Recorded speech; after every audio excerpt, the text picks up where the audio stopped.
Kangna Ranaut is no longer a welcome guest at Sanjay Dutt's residence. Kangna Ranaut and the Dutts have drifted apart. The actress has been telling friends that she doesn't consider Sanjay and Manyata family. Reports of her distancing herself from the couple have disturbed them, and whatever she's saying about them has come as a rude shock to them. They won't be inviting her to their home anymore. In any case, she had never been as close to them as she claimed. It was always Amisha Patel who was Mana's close friend. The fact that the Dutts did not attend Kangna's birthday bash recently was a clear-cut message. An extremely upset Kangna kept calling Mana till midnight.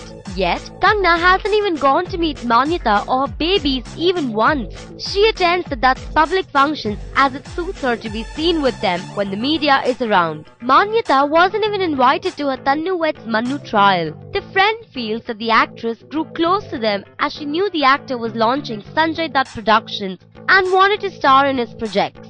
She signed Rascals opposite Sanju and Ajay Devgan, which led to more A-grade films in her kitty. The Dutts remained unavailable for comment.